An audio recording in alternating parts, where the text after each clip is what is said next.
The following demonstrates the experiment performed in the laboratory.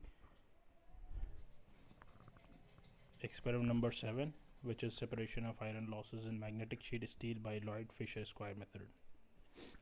Here are the arrangement of the apparatus for the given experiment, and shown on the top left side is the actual apparatus that are required for performing the experiment, and on the bottom right side is the circuit connections from the lab manual.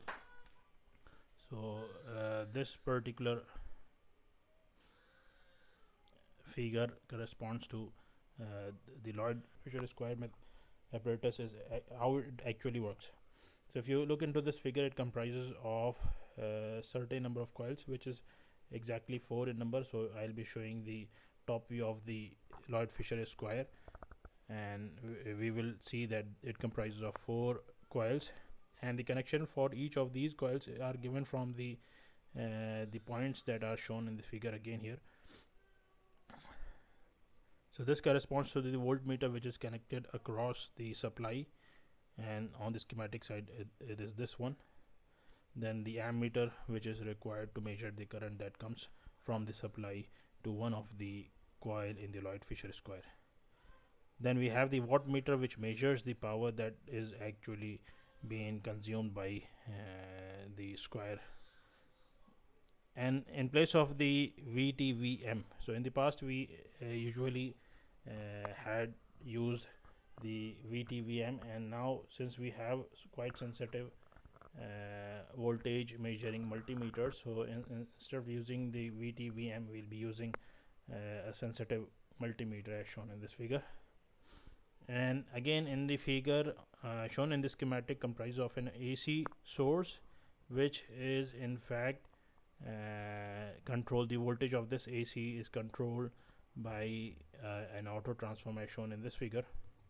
But in order to perform this experiment, what we do is we change the frequency of the supply.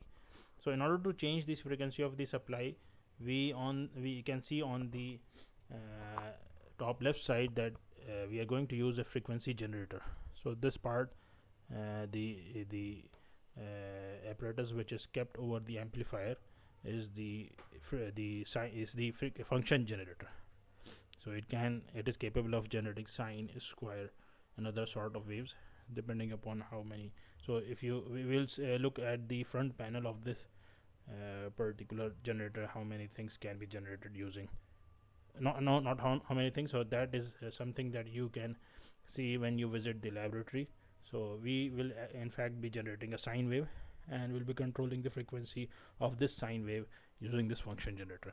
Then from this function generator, the output of this function generator is fed to the amplifier, which is kept at the bottom of the function generator.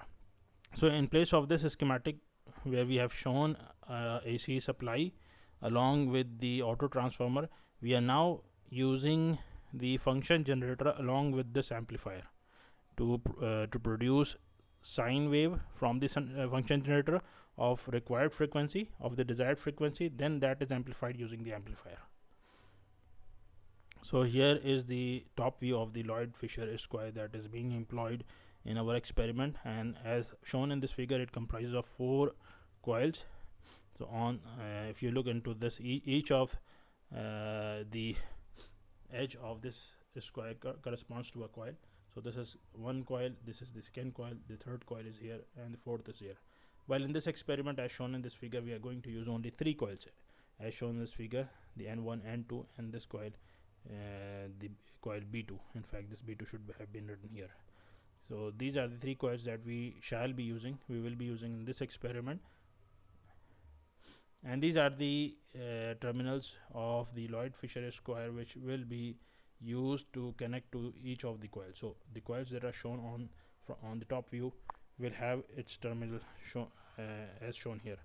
So for example, a pair of terminal corresponds to one coil, then the second pair, the third pair, and fourth pair, and so on. And it's written on the coil B1, which is in fact 160 into 4 turns. B2 comprises of 80 turns. Then B3 comprises of 40 into 4 turns. So I guess there should be something written here which has been omitted or missed. And then we have B4, which comprises of 20 turns into 4. And likewise A, I guess this is A1 or simply A, which comprises of 250 into 4 turns. Now shown here is the function generator that we will be using. So if you look into this, the front panel of the function generator, so it's written frequency. So this particular button will be used to change frequency to a wide range, while then there is a knob which is used for fine tuning the frequency. Then there is one more button. If you look, it's written function.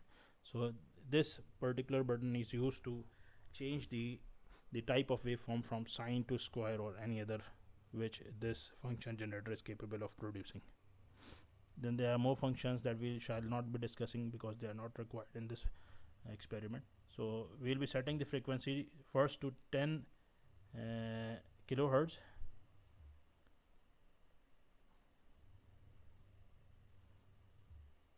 Sorry, it's 20 hertz. We'll be setting the first frequency at 20 hertz. So according to the observation sheet, we will require a frequency of 20 hertz, and corresponding to that 20 hertz, we'll be noting down the values. So now what we are doing is, after setting the frequency to 20 hertz, we'll be observing the voltage that is on the search coil. So it's around 11.6, not 10.6. So let me correct this part. So the search coil voltage is 11.6. The supply voltage that can be noted from this particular voltmeter is 17. The magnetizing current in milliamperes is 375, and the power which can be noted on the wattmeter is 1 watts. Then we note down the second set of readings. So now we are going to change the frequency to 30 hertz. So it's not 30, rather 40 hertz. So now we set the frequency to 40 hertz, and we'll amplify the signal to have the desired voltage, supply voltage values, and we'll note down the search coil voltage. So it's about 21.22. So since this was quite varying, so we note the value 21.22 corresponding to 40 hertz. Then the last set of reading, and we have changed the frequency to 60 hertz, and the search coil voltage will be around, so in this time we have it's 32.7, I guess. So let me change this as well. So this should be 30. So it's 32.76 volt, and the other values are 45 as supply voltage, 375 is the magnetizing current, and power is 3 watts. So now you are required to submit a report which comprises of the so you'll be obtaining the hysteresis and eddy current loss, or you'll be separating the losses using the lab manual which had been provided. All the calculations are explained there, and you can refer to A. Kesani for further explanation of how things are working. And then you will be submitting 2 questions which are given here.